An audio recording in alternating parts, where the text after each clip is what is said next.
Diversify ज़रूर करना चाहिए, लंबे समय का पैसा ही लगाना चाहिए, प्रॉमिसिंग अपॉर्चुनिटीज़ में लगाना चाहिए और जो नहीं समझ में है उसमें नहीं लगाना चाहिए। एक इन्वेस्टमेंट आप जब 5,000 का करते हैं और वो जब 40 कंपनियों का शेयर खरीदता है तो वही फ़ायदा आपको विदेशी बाज़ार में भी होता है।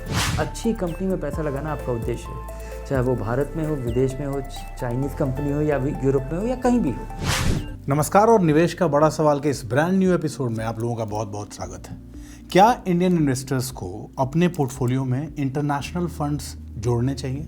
तो विदेश में निवेश से जुड़ी हर छोटी बड़ी बात आज समझते हैं धीरेन्द्र कुमार से, जैसे कि उस निवेश का कोई औचित्य है कि नहीं, उसके फायदे और नुकसान क्या है। स्वागत है धीरेन्द्र आपका। धन्यवाद। सबसे पहले तो मैं यही जानना चाहता हूँ कि आजकल विदेशों में निवेश को लेके इतने लोग सवाल पूछ रहे हैं, क्यों लगाना चाहिए विदेशों में अपना पैसा? जिस वजह से आप म्यूचुअल फंड में पैसा लगाते हैं, किसी इक्विटी फंड में पैसा लगाते हैं, आप इक्विटी फंड में पैसा लगाते हैं लंबे समय के लिए, अपने पैसे को बढ़ाने के लिए जी। और केवल इंडियन शेयर्स में पैसा लगाते हैं, इंडियन स्टॉक्स में पैसा लगाते हैं किसी इक्विटी फंड के ज़रिए।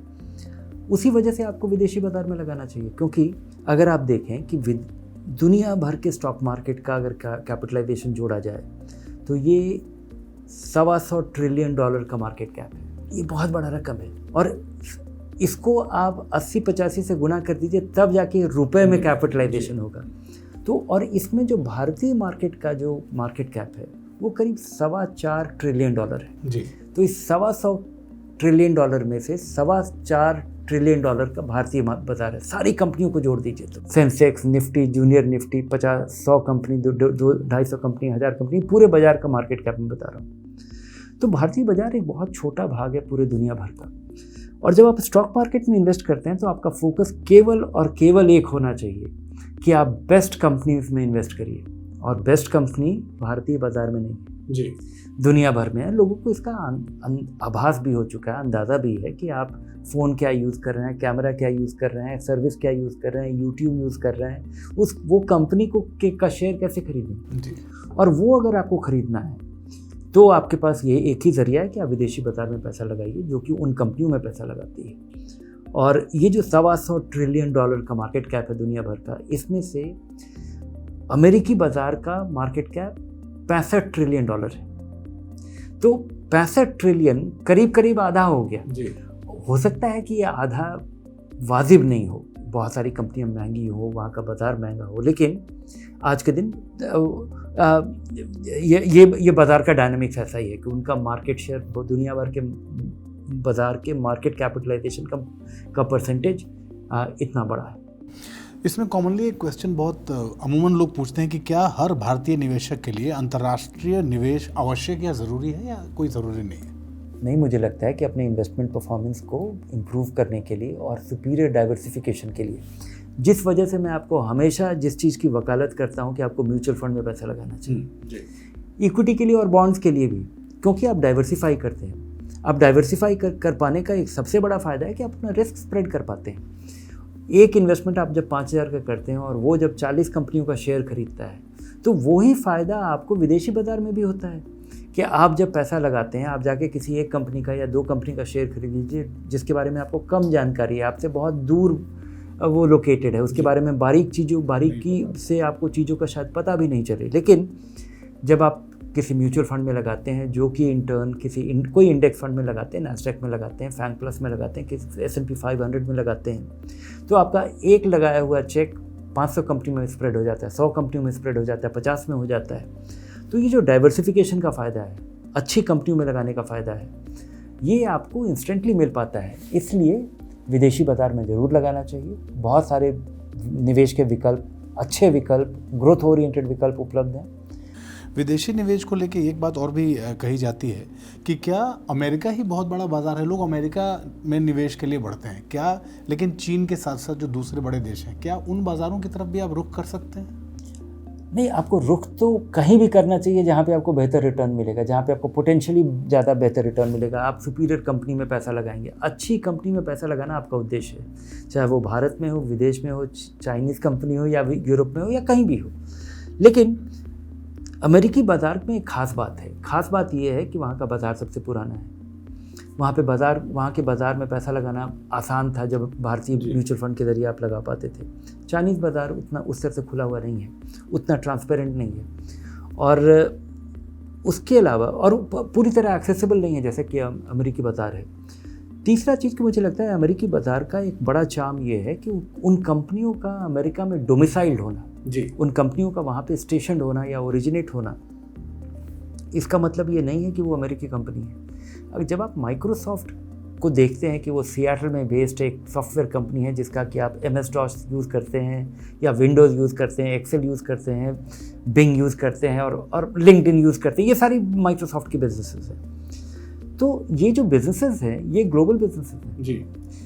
उनका हेडक्वार्टर अमेरिका में है, सियाटल में है, वहाँ से शुरुआत हुई थी, बिल गेट्स ने स्थापना की थी, या जो कुछ भी हुआ। एप्पल का फ़ोन आप जब यूज़ करते हैं तो वो कैलिफोर्निया में एक कंपनी है जिसकी जो कि जिसका कि बहुत बड़ा मार्केट कैप है, और पर अगर आप एप्पल को देखें तो वो दुनिया भर में बनता है, दुनिया भर में बिकता है।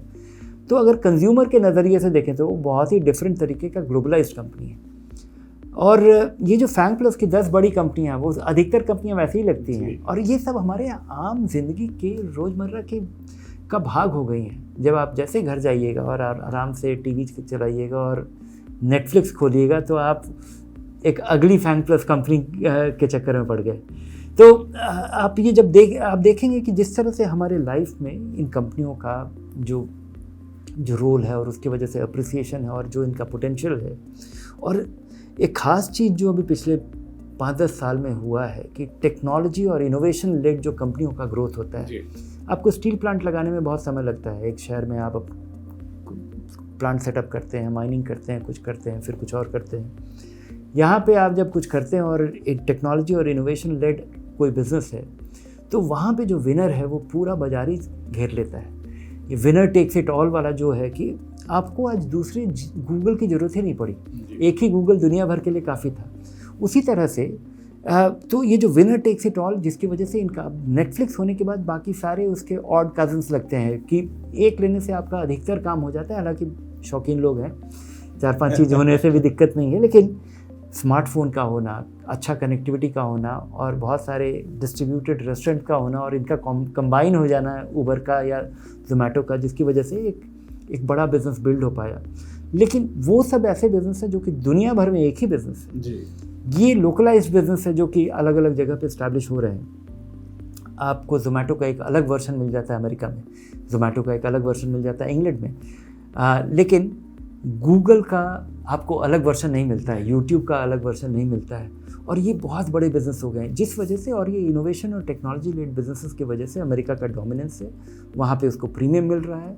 और अभी जो AI का जो क्रम की शुरुआत हुई है उसकी वजह से आप देखेंगे कि वहाँ पे एक अगला कंपनी है एनवीडिया, जो कि वो प्रोसेसर GPUs बना रहा है, और वहाँ पे वो मार्केट लीडर है।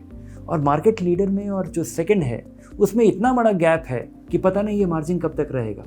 तो ये तो जो टेक्नोलॉजी के इनोवेशन लेड बिजनेसेस का जो डोमिनेंस है, जिसका ये आधार है कि अमेरिकी बाज़ार दुनिया भर के स्टॉक मार्केट को डोमिनेट कर रहा है। अच्छा सर, भारतीय निवेशक जो हैं वो किन तरीक़ों से बाहर के बाज़ार में निवेश कर सकते हैं? भारतीय निवेशकों के लिए वो सारे विकल्प है, जैसे आप देशी इंडियन मार्केट में जैसे आप इन्वेस्ट करते हैं कि आप स्टॉक्स में डायरेक्टली इन्वेस्ट कर पाइए, तो वो आपके पास ज़रिया है। इंडियन इन्वेस्टर्स के लिए दूसरा ज़रिया है कि आप इंडियन म्यूचुअल फंड में इन्वेस्ट कर पाइए, जो कि आप एक्टिवली मैनेज फंड में पैसा लगाते हैं। उसके बाद आप किसी पैसिव फंड में, किसी इंडेक्स फंड में आप पैसा लगाते हैं, तो वो भी आपके पास तरीका है। और चौथा तरीका है कि आप किसी विदेशी ETF में पैसा लगाइए जो कि विदेशी बाज़ार में इन्वेस्ट करता है, किसी ETF में पैसा लगाइए जो कि विदेशी बाज़ार में इन्वेस्ट करता है या विदेशी इंडेक्स पे माउंटेड है। तो ये सारे विकल्प भारतीय निवेशकों के पास उपलब्ध है, लेकिन अभी इसमें एक पाबंदी है। भारतीय म्यूचुअल फंड के लिए RBI ने एक कोटा निर्धारित किया था कि $7 बिलियन पूरी इंडस्ट्री मिलकर के विदेशी बाज़ार में इन्वेस्ट कर सकती है वो, और इसमें इंडिविजुअल कंपनीज़ के लिए भी एक सीलिंग था। तो बहुत सारी कंपनियों में वो सीलिंग पूरा हो गया है, अब उनका कोटा ख़त्म हो गया, अब वो नहीं लगा पा रही हैं। इस वजह से ये फंड्स पैसा नहीं ले रहे हैं विदेशी बाज़ार में पैसा लगाने के लिए। तो ये भारतीय निवेशकों के लिए विकल्प उपलब्ध था, ये जो कोटा उपलब्ध था वो पूरा हो गया है, और अब उनके लिए आसानी से पैसा लगाना, और मुझे लगता है कि म्यूचुअल फंड के ज़रिए या ETF के ज़रिए लगाना भारतीय निवेशकों के लिए सबसे आसान विकल्प है, सुरक्षित विकल्प है और ढेर सारे अच्छे विकल्प भी उपलब्ध हैं। दूसरा तरीका है कि भारतीय रिजर्व बैंक इंडिविजुअल्स को परमिट करता है कि आप $2.5 लाख के बराबर का निवेश हर व्यक्ति सालाना कर सकता है। पैसा होना चाहिए पर इंडिविजुअल और पर फाइनेंशियल ईयर। तो $2.5 लाख काफ़ी बड़ा रकम होता है। इस रकम को अगर आप सालाना इन्वेस्ट करना चाहिए तो आप पहले अपने पैसे को डॉलर में कन्वर्ट करेंगे, विदेशी ब्रोकर उस ब्रोकर के यहाँ पैसा ट्रांसफ़र करेंगे जिसके ज़रिए आपको ख़रीदना है, और फिर आप इन्वेस्ट करेंगे। तो इसका 2-3 नुकसान है। एक, आप म्यूचुअल फंड में भी इन्वेस्ट कर सकते हैं। तो ये दूसरा तरीका है कि आप किसी म्यूचुअल फंड के ज़रिए, किसी विदेशी ब्रोकर के ज़रिए म्यूचुअल फंड खरीदिए। और अगर आप डायरेक्टली स्टॉक खरीदते हैं तो आप जैसे आप भारत में आपको सावधानी से कंपनियों का चुनाव करना होगा, लगाना होगा और निर्धारित करना होगा कब बेचना है। एक इसमें असुविधा क्या है कि आप जब पैसा रुपए को डॉलर में कन्वर्ट करते हैं तो आपको एक्स्ट्रा केयरफुल होना चाहिए कि आप आरबीआई को क्या रिपोर्ट करेंगे, आपके इनकम टैक्स में किस समय पैसा दिखाया जाएगा, क्योंकि आपके खाते से पैसा एक बार जा रहा है। लेकिन ब्रोकर के यहाँ पैसा आप जो प्रॉफिट बुक कर रहे हैं या आप पैसा लगा रहे हैं उसका जो खाता है, तो आप अगर विदेशी बाज़ार में लगाने वाला पैसा आप एक बार ले गए और वहाँ पे अगर आप ब्रोकरेज अकाउंट में कुछ प्रॉफिट लॉस बुक कर रहे हैं तो वो आपको सालाना अपने अकाउंट स्टेटमेंट में इनकम टैक्स रिटर्न में फाइल करना पड़ेगा। उसके बाद आपका एक अलग फाइलिंग का एक और कॉम्प्लिकेटेड डायमेंशन ऐड हो जाता है इनकम टैक्स में जब आप विदेशी बाज़ार में लगाते हैं कि आपको रिटर्न में, जो कि डोमेस्टिक फ़ंड के ज़रिए जब आप पैसा लगाते हैं तो इससे आप बच पाते हैं। किन बातों का ध्यान रखना चाहिए इंडियन इन्वेस्टर्स को विदेशी बाज़ार में पैसा लगाते हुए? उन्हीं बातों का, जब आप किसी इंडियन फंड में या शेयर्स में पैसा लगा रहे हैं कि आप लंबे समय के लिए पैसा लगाइए, समझिए कि उसका रिस्क क्या है। नहीं समझ सकते हैं तो डाइवर्सिफाइड पोर्टफोलियो में लगाइए, और आसानी से जब तक लगाने का साधन उपलब्ध नहीं हो तब तक मत लगाइए। क्योंकि अगर आज के दिन अगर लगाना, हालांकि अभी 25-30 ऐसे फ़ंड हैं जिनमें अभी भी पैसा लग सकता है, और उसमें से 4-5 फ़ंड ऐसे हैं जिसमें कि लोगों को लगाना चाहिए, अट्रैक्टिव फ़ंड है। लेकिन ढेर सारे विकल्प हैं जहाँ पे आप पैसा लगा सकते थे और आज वो पैसा लेना उन्होंने बंद कर दिया है। तो डाइवर्सिफाई ज़रूर करना चाहिए, लंबे समय का पैसा ही लगाना चाहिए, प्रॉमिसिंग अपॉर्चुनिटीज़ में लगाना चाहिए, और जो नहीं समझ में है उसमें नहीं लगाना चाहिए। और ये जो दूसरा तरीका है कि शेयर्स में पैसा लगाइए, ब्रोकरेज अकाउंट खोलिए, अगर ये आपको 5,000-10,000 रुपया लगाना है तो ये सब मत कीजिए।